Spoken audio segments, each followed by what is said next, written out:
I think when Daddy comes back and he sees your tummy now, he's gonna go like, wow naman, sobrang naman.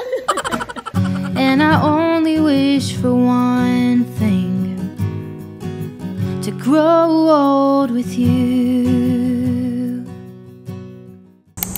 Mom, I think you picked the best one because it's green. Where? Aiden, do you want Minions? Banana. Subo ka pa. There is a banana. What's that? Back to bed. Hello? What you doing? Let's play together. Pero kinuha niya. Oh no! Where's the pants? Give it to Lily. Ano? Harap, diba? Aiden, here. May Friday sa McDo. Kailang pa morning lang. Eat! Morning! So, tumatakas ako kanina this morning. Kasi meron akong class sa gym na aatindan ng 9:30. So, only 9 ngayon. Pero kanina, agahan ko sana. That way, I can edit here before ako makiat to do yung classes nga. Kaya lang, yung bata, nagising.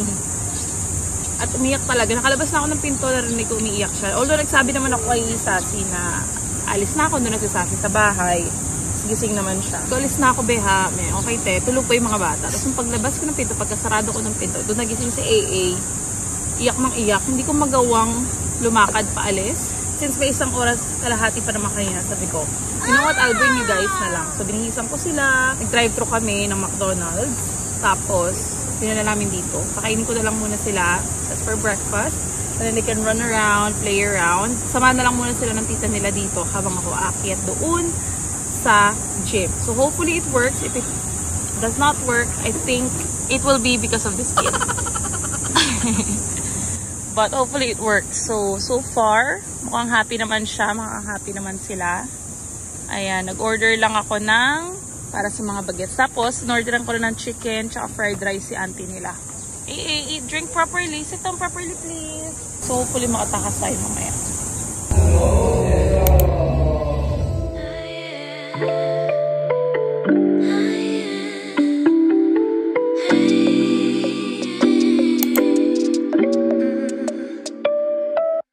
Baby, I've been going nowhere lately. It's time to start all over and go for it.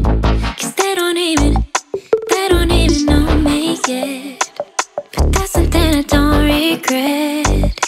Every night I close my eyes and see only lavender dreams, baby.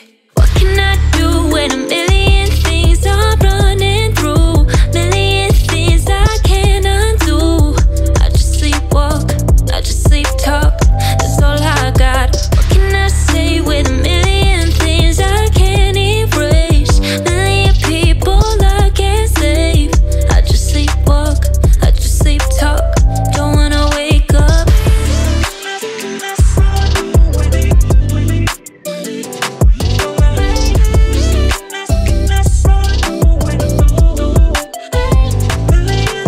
Tell me that you can see what I see, feeling wrapped up in the warmth of Sunday memories.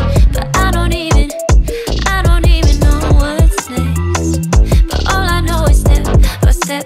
But then again, I don't wanna wait for bliss when all I really need is only lavender dreams, baby. What can I do when a million things are running through? Million things I can't undo. I just sleepwalk, I just sleep talk. That's all I got.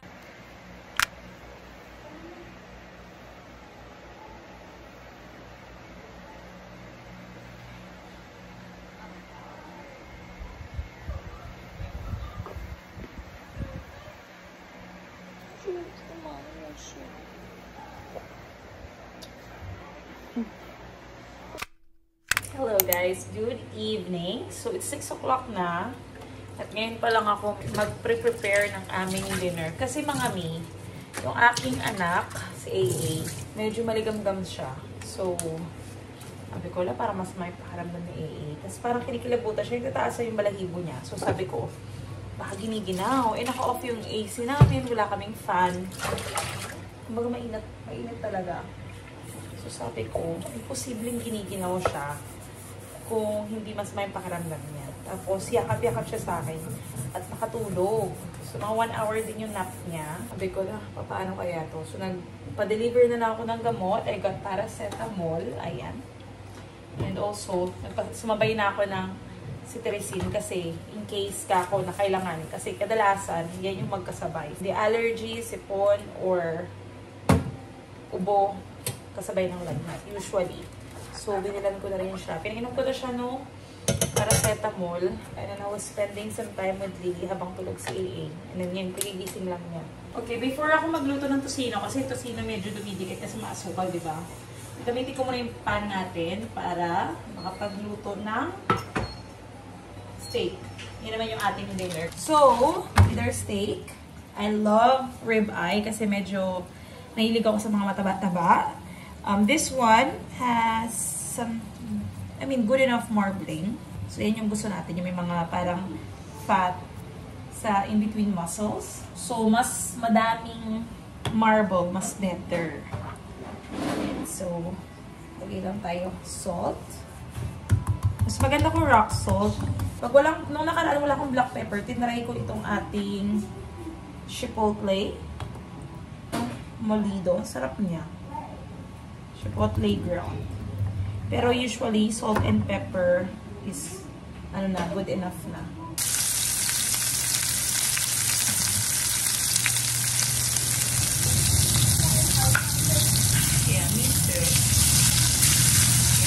Balik na rin. Kapag ganito na siya.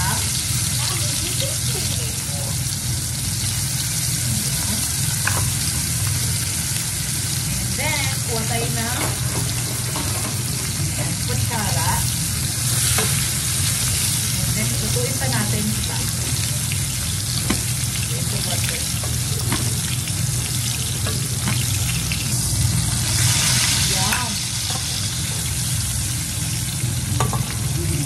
And then, wait it. Kunin na natin siya. Ayan. Ang sarap. So, masarap pagluto ng steak yan. Hayaan nyo na. Ito yung gusto kong way kasi ng pagluluto. But anyway, iba-iba yung doneness na gusto ko. Sometimes I like it medium. Minsan, medium well, ganyan. Pero today, gusto ko medyo medium well. Ganyan yung gusto ko.